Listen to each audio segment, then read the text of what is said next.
permasalahan yang berkaitan dengan jumlah dan selisih sinus dan kosinus. Adapun indikator dari pembelajaran ini adalah menentukan hasil perkalian yang berkaitan dengan jumlah dan selisih sinus dan kosinus.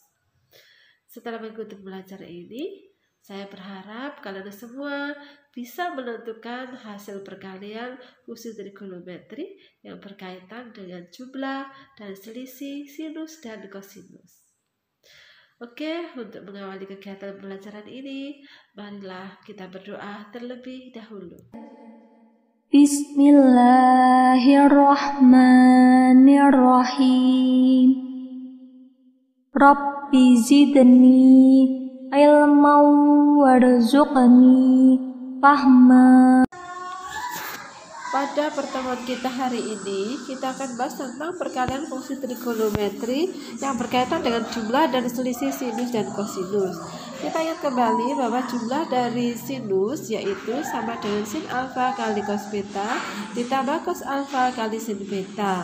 Sedangkan selisih dari sinus adalah sin alfa kali cos beta dikurangi cos alfa kali sin beta. Untuk menentukan rumus sin alfa kali cos beta, maka kita jumlahkan kedua persamaan di atas, sehingga kita peroleh sin alfa plus beta ditambah sin alfa min beta, hasilnya adalah 2 sin alfa kali cos beta. Karena cos alfa sin beta untuk penjumlahan bernilai plus, untuk selisih bernilai negatif dapat kita coret. Kemudian kita hilangkan angka 2 ini agar sesuai dengan yang diinginkan, yaitu perkalian sinus kosinus. Maka kedua ruas kita bagi dengan 2, sehingga hasilnya cos alfa kali cos beta sama dengan 1/2 sin alfa ditambah beta ditambah sin alfa dikurangi beta.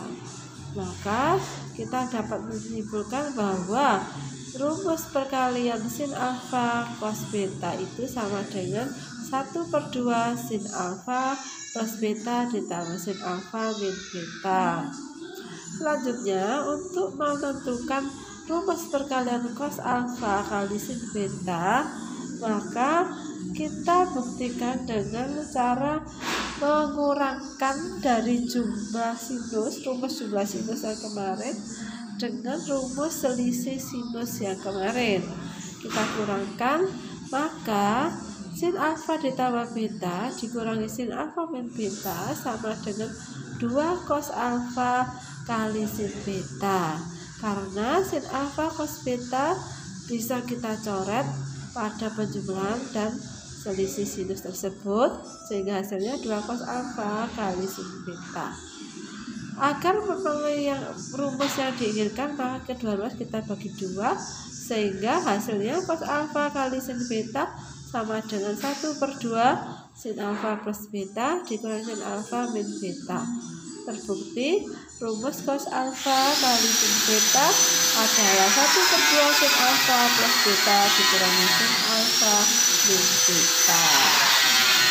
Nah, selanjutnya kita akan membuktikan tentang perkalian sin dan perkalian cos. Nah, kita bahas yang pertama adalah perkalian dari cos.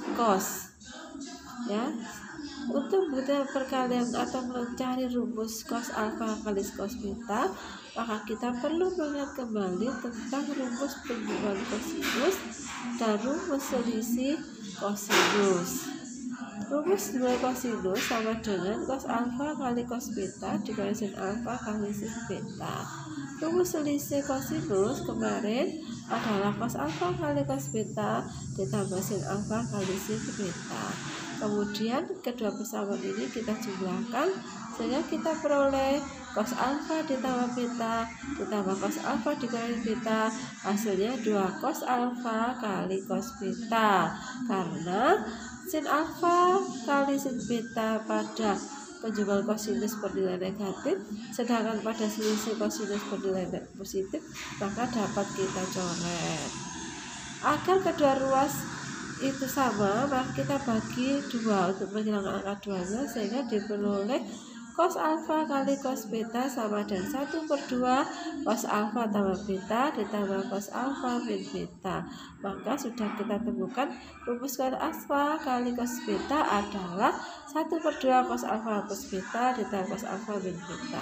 Selanjutnya kita akan mencari rumus sin alfa kali sin beta. Untuk pembuktiannya kita kurangkan antara jumlah kosinus dan selisih kosinus, kita kurangkan. Dari sini maka dapat kita beroleh cos alfa cos beta dikurangi cos alfa min beta sama dengan min 2 sin alfa sin beta. Karena cos alfa dan cos beta pada penjumlahan kosinus dan selisih kosinus dapat kita coret. Nah, agar sesuai dengan yang diinginkan, maka untuk menentukan sin alfa kali sin beta, maka kedua ruas kita bagi dengan min 2 sehingga hasilnya adalah sin alfa kali sin beta sama dengan min 1/2 cos alfa plus beta min cos alfa min beta.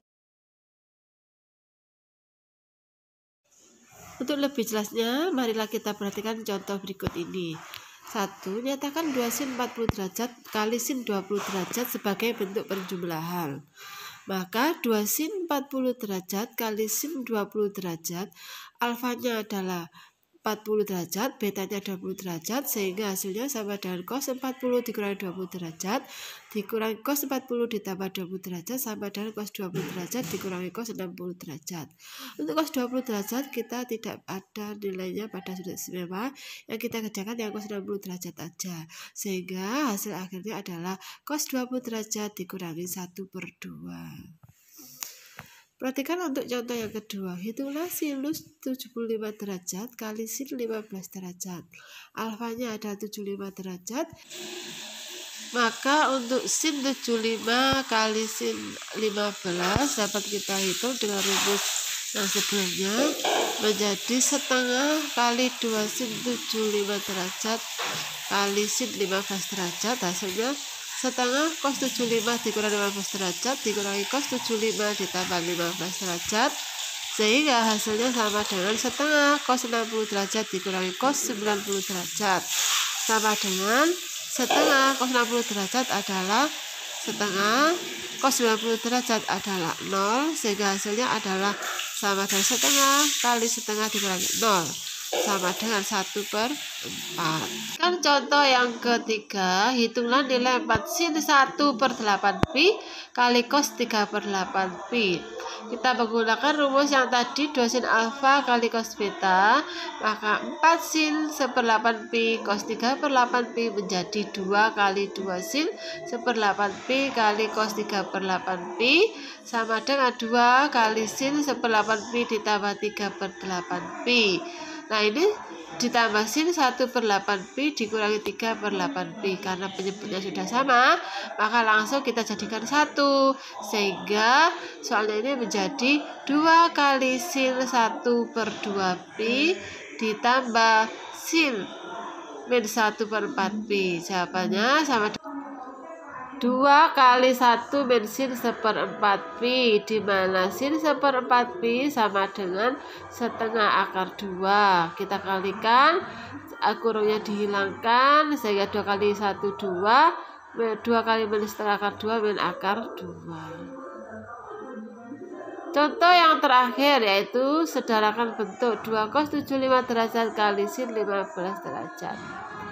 Maka dengan menggunakan rumus pada materi sebelumnya, 2 cos 75 derajat min sin 15 derajat itu dengan alfa sama dengan 75 derajat, beta sama dengan 15 derajat, maka persamaannya dapat ditulis 2 cos 75 derajat sin 15 derajat sama dengan sin 75 ditambah 15 derajat dikurangi sin 75 kurang 15 derajat, hasilnya sin 90 derajat dikurangi sin 90, hasilnya 1 min 1/2 akar 3. Alhamdulillah, penyampaian materi pembelajaran telah kita lalui. Semoga semuanya bisa dipahami dan dipraktekkan dengan mengerjakan banyak latihan di rumah. Dan untuk mengakhiri kegiatan ini, Marilah kita baca hamdalah bersama-sama. Alhamdulillahirabbil alamin. Saya kurang lebihnya mohon maaf yang sebesar-besarnya. Wallahu muwaffiq ila aqwamit thoriq. Wassalamualaikum warahmatullahi wabarakatuh.